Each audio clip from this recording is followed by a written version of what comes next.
And we're back with our guest in the studio, Rebecca, career transition expert. Welcome to the show and thank you for being with us. Thank you so much for having me, Hala. So today we're talking about careers, but also from the tech aspect. Can you tell us more about how the tech transformed the career and the recruitment sector, especially in the last period of time and during COVID? Definitely.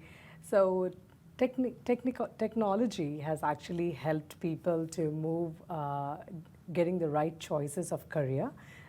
They have just not been instrumental in choosing your career path, but they've also been instrumental in making your life decisions. Okay, so more than ever, COVID has actually taught us how to be technically sound and how to run your business on technology. 100%. So because of that, many job opportunities have started, and most of the IT roles and many roles have started because of COVID situation. And you would know even a very small time business is right now online, right? Yeah. So because of that, the IT jobs have opened up quite a bit. And how recruiters have actually started looking at recruitment of people through technology is by two ways. One is definitely, which we all know, the traditional method of looking at it is the job boards. It is like looking at from LinkedIn, from Indeed, ZipRecruiter. There are many platforms which is available for you and I to search a job in case we are looking for. Yeah. But generally for job seekers, apart from the traditional way of looking for jobs, they've also started doing video resumes right now. So when I speak to students at the universities and I speak to people at the corporate level, they all are looking to move on to video resumes. The very reason is because they want to feel more confident and tell people that it's just not the CV. You're not just looking at my CV and hiring me, but now you can look at myself as well. So that way technology has moved, and there is one particular platform which only uploads video resumes, and it doesn't have anything else to do with just Word document files. So that way video resumes has also It's been a huge shift, right, in the even applying for a job and everything, and the recruitment in general. Like before, it used to be an email with a cover letter and the CV, and it has a very, very rigid kind of a structure. True. Now it's more of like actually people are getting very creative in the way they're applying for a job. Some of them are doing TikTok videos and sending it to the CEO of the company. True. And the competition is actually high now. Yes, it is. That's the reason why getting into technology is now better than any time before, because once I also uploaded a video on my social media saying that what are the top 5 jobs for 2022, and you'd be surprised to know all the top 5 jobs, which is the high paying, is all tech jobs. Tell us, what are the jobs? Okay, so the first one being data scientists, second is UI UX designers, and the third would be anything to do with cybersecurity. And then it would be anything to do with data analytics and things like that. Interesting. Everything related to tech and data. And it's a huge, as you said, even during COVID, we've seen a lot of companies and even startups turn from even retail in real life in malls to online stores. Yes. Like they had to, because otherwise, Absolutely. like people will not reach that or do sales or anything. True. Even a very small time business right now needs that platform, and because of that you see the designing expertise which is coming in. So once a very old-fashioned website is now given the complete facelift and they look amazing, and that is the work of the UI UX designers. 100%. Yeah, that's how it is. But I have a question about those jobs as well, because some of them people would rather hire, like for instance freelancers for them and pay them less, and they could hire freelancers abroad as well for such jobs. Yes. So what's your take on that? It definitely depends on the budget of the company and also the volume of business that you do. If you're a startup and you're looking to just do a small website and you would like to just start attracting customers, working with a freelancer is absolutely fine, because you do not have that volume of business right now.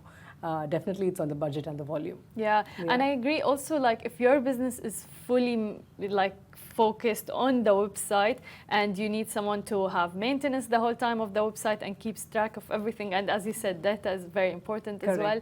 So I think it needs an in-house kind of a tech team as well. Absolutely, yes. But also talking about sending videos when applying and things like that, how important it is to have an active social platforms, because I feel now people actually check your personal social media Yes. when hiring you. Yes, it is very much in practice. And I've had instances when I do recruitments and I do talent acquisition for companies. I have a way of going and checking the social media, either in a LinkedIn or just a casual social media check of the person. Yeah. It's very important because we need to know where their interests are, what they do, and especially when it comes to certain critical roles, strategic roles in a company, it's important to know the person's background, opinions, and how they actually portray themselves in the real world, you know. Because of that, it's extremely important to be vigilant on social media and to always have a note of what you're posting, what you're talking, and always your opinions, you know, people are watching. Exactly. If you're That's online, how it is. khalas, that's it. Like everything, True. people can check. What's the perfect candidate on LinkedIn, let's say? Let's talk about their profile. Do they interact? Do they post? Or because some people use LinkedIn just as a platform to apply for jobs. Yes, yes. Perfect candidate. So if I'm looking for a candidate on LinkedIn, obviously I will look at the latest updated profile of the person, because if someone has not updated their LinkedIn profile for past year and a half, then I know that there's nothing happening and they've just been doing their own work. Or maybe the person is not really interested in social media. But if you are a person who wants to, you know, be active and you want to be recognized or even seen on social media, it's important to be updating right from your profile picture, because I've seen people who have not updated their profile picture for 10 years and we don't know how do they look right now. How do they look right now? So it does happen. So it's important to be updated. So that would be my an ideal candidate, because I know where they are, what they're doing and things like that. Interesting. And a lot of people also use the feature of open to work as well, which is provided by LinkedIn. Yes. So what do you think of that? It's a very personal choice. Because some people keep it open. All the time. Yeah, exactly. So it's a very personal choice. If you would like to keep it open to work and show the world that you're available for a job, it's a choice.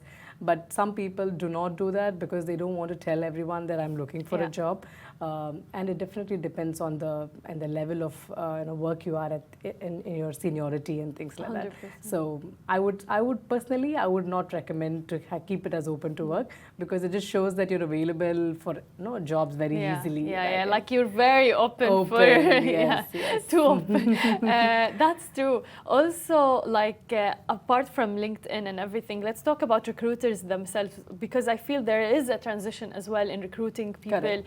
And tech is playing a huge role in that. We know when we apply for a job, there are certain keywords that we need to put, but we don't understand the behind the scenes. Yes. So can you tell us more about it?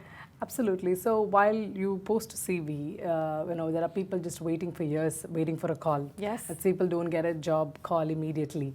So what is actually happening is your CV is not getting picked up by the system. Why? Because the keyword search, as you rightly mentioned, it is something called as the ATS tracker, which is available on every software which picks up a CV, and those are the ones which helps you to pick up a keyword search. And if your CV doesn't have the relevant keyword search for the job role which the person is applying, then in that case your CV doesn't get picked up. And of course, even the number of years and so on and so forth. Now the ATS has become more AI based, that it just exactly even senses what kind of roles you have been and everything, even if it is not on the CV.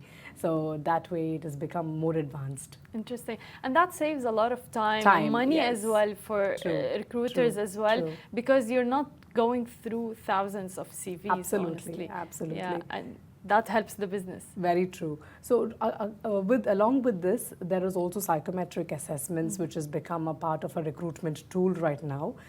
Many recruiters, and you will also see more than 75% of the Fortune 500 companies around the world, they use psychometric assessments as a recruitment tool. The reason why, because they want to make double sure that they're hiring the right person, not just the CV fitment, but also the cultural fitment of the person with the organization. That's amazing. And recruiting, it's a very interesting topic because you go through a lot. Yes. Can you tell us, like, what's the worst thing someone can do in a job interview? When they say, tell me about yourself, Yeah. and you know, they just speak about where they come from and what they've done so far, but it's nothing to do about their values, their beliefs, and what kind of a personality they are. So they're not very confident in telling about themselves. It's more about the background. So in that case, it's more like good to have, you know. So I would always say that speak more confident about why they should hire you. What is it that you should, you know, tell in the interview? Use the right words, so that will make an impact. What if someone goes too personal as well in his answer? So the questioner, you mean, the interviewer? Yeah. It's a choice again. Yeah. It's a choice again whether you would like to answer it or not. And of course, different countries have different rules on what to ask and what not to ask. 100%. And then there's the famous question of where do you see yourself in 5 years? I remember answering that question about 10 years back when I was looking for a job, and somebody asked me, where do you see yourself? And I said, I would like to be a CEO of this company. And so after that, no questions asked. Obviously. Did you get the job though? Yes. Amazing. At least we have a proof that it works. Yes. That's amazing. I feel it's very important as well to be as real as you are in the interview, because again, if it's not a fit, it's not a fit. It's good for both of you to know early stage that it's not for you, like the job. Yes. Any funny things that happened during an interview that you can recall? Funny things, most importantly, it's the body language, which I, very predominantly comes to me more than the CV and everything, because the body language, if they are not very comfortable or if they're too rigid and they don't want to open up, and or they're lying. In that case, how do you know that they're lying? I'm a ICF coach as well. So while coaching, we also learn about techniques to understand if the person is lying or not, and which is called as the cue language. So where your eyeballs are moving. So I've kind of learned it, and I kind of can understand at least 90% if the person is telling the truth or not. Interesting.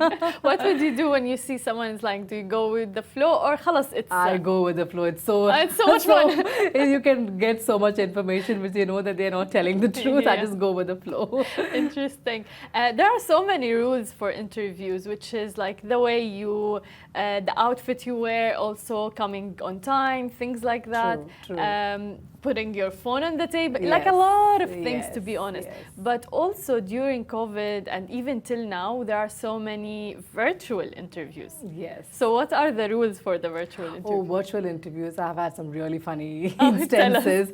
Definitely, because when I used to hire from certain parts of the world where they do not understand muting when they actually have to talk to someone, the whole family is at the background.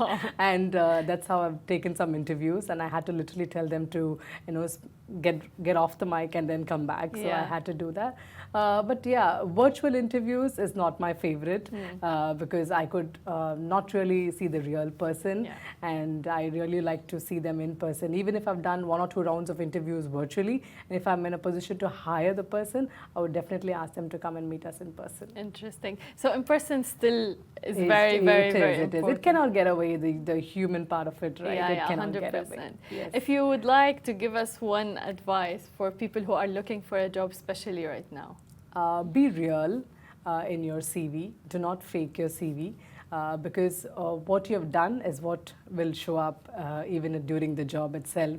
So just be real, do not fake, and be confident, and that's all about it. Yes. It's very important, even through like the transition or career shift from one place to another. I feel it's very important, because the main question that will come to you is, why are you doing that? Why are you doing this?